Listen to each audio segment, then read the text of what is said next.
Hi, I'm Inga Dale. I'm a writer and spoken word artist from Cape Town, South Africa, and I'll be guiding you through this year's Edinburgh International Festival, where I'll be taking you behind the scenes as stages go up, productions come together, and we bring back live performances to Edinburgh and the world. You'll also be seeing me on Instagram, Facebook, and Twitter, so be sure to follow the festival's social media pages. I am sitting with Fergus and Fran, the festival's directors, and we are going to talk about the 2021 program. Fergus and Fran, it's very lovely to see you. So we're just going to talk about the 2021 program. So Fergus, why have you decided to go outdoors this year? I think that so many people this year have had plans made and plans cancelled. And so our real priority was to plan a festival that we felt had the very, very best chance of going outdoors. So that was one part of it. And that seemed to be going outdoors seems to mitigate a lot of the anxieties. But also for people, it's their first time back into performance for a long time. And we wanted to create an environment that felt really safe and airy and was a really nice reintroduction to live performance. So would you say that's one of the benefits of being outdoors, is having fresh open air and everybody socially distancing safely? I think so. I think that, the idea of we're all kind of reacclimatizing and re-socializing, and this feels like a nice way of doing that.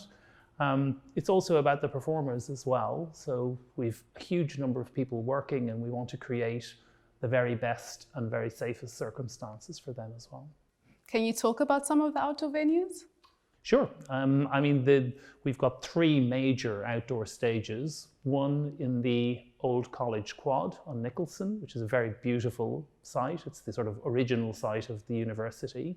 We have one down at Edinburgh Academy Junior School, just down near the Botanic Gardens, which is a beautiful field with a lot of lovely trees and foliage around it. And we've one at Edinburgh Park, which is out in the west of the city, which has fantastic transport links and is a more kind of amplified popular music site. So three very, very different sites, but hopefully they're all going to work really well in different ways. And how do you select the works that appear in the program? Well, this year was very particular because there were specifics that we had to think about. So we had to think about short performances, slightly smaller ensembles. And we couldn't do what we normally do, which is to bring large ensembles from around the world. So it was a question of having conversations with artists about what was possible within the program, but also what was just interesting. And sometimes that meant it translating into live performance, but obviously one of the huge areas has been the explosion of digital work, so it was also reflecting that. But I think that within all of our programming, it begins with conversations with artists and then trying to see how that can be woven together into coherent areas of program, whether that's certain types or genres of music or certain styles of theatre or certain styles of dance. So you're looking at the individual performance, how it fits into a part of the program, and then how all of that fits into an overall offering. Fran, this year has been very difficult for live events. How has the Edinburgh International Festival managed to get past this? Well, it's true. I think the last year has been so difficult for everybody working in the live event industry and arts and culture in particular. We have been incredibly fortunate because we've managed to have the support of our board, who've given us such a huge amount of time and advice, of our funders, who've been incredibly flexible and supportive in allowing us to use their funding in different ways so that we can put a festival on this year, and also all of our donors who've been incredibly loyal so that we're able to come back to live performance this year. And why do you think the arts matter at this particular time? I think the arts have always been important, but perhaps this year more than ever we appreciate that. Obviously, the arts creates jobs for hundreds and thousands, if not millions of people who work directly on performances like the festival or are employed in the supply chain. So it's incredibly important that we come back. It's not just for events like ourselves though, it's also those industries that rely upon the arts, so things like hospitality and taxi drivers and everybody, particularly in the city, who's really seen the absence of the festival over the last year.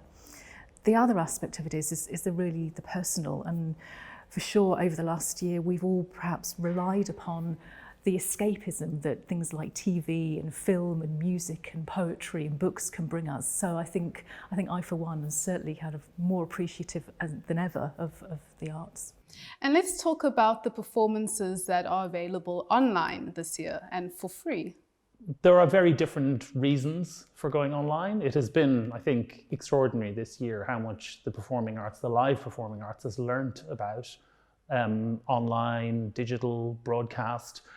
But there's very different reasons for us to do digital. I think there are companies who cannot create work and bring it to the festival, so they've created special digital works for us. And that gives us a lovely international dimension. And that's about them being able to present their work and for us to have it here. But then also there are all the people who can't come to Edinburgh this year. And that might be from around Scotland, or it might be from further afield.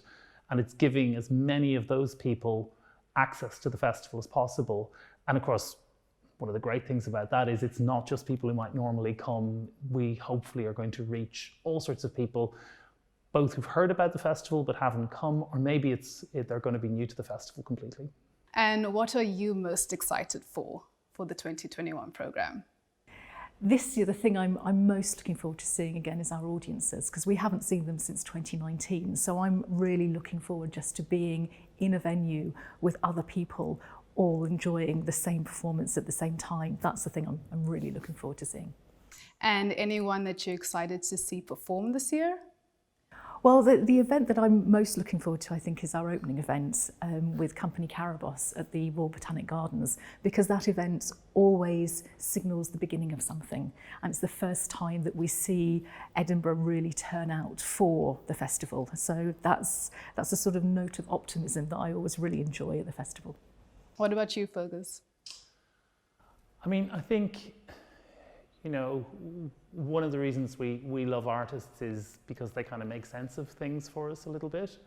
And I'm really interested to see just people's new adventures coming out of this. And sometimes that can be someone like Nicola Benedetti, who's created her own ensemble and wants to do Soldier's Tale. Perhaps these projects wouldn't have come about if she was just on her normal touring schedule. Or Erilyn Wallen's Dido's Ghost with the Dunedin concert. You can see a lot of the artists have been pushed beyond what they might normally do, and that's going to be really exciting to see. And then just what people have been up to, just their considerations. Damon Albarn has been up in Iceland writing a kind of a lockdown piece. People like Laura Mvula coming up with new music. I think that what we're going to see is some really interesting reflections on what this has meant, and I think we're all trying to work out what the past year and a half has meant and how it's changed us, and looking for what the positives are going to be coming out the other end. So yeah, the voice of the artist, I think, is what I'm really excited to see, and how they might make sense of all of this for us. Well, the programme for 2021 sounds absolutely incredible, and I'm so excited to see it. And I'll see you in August.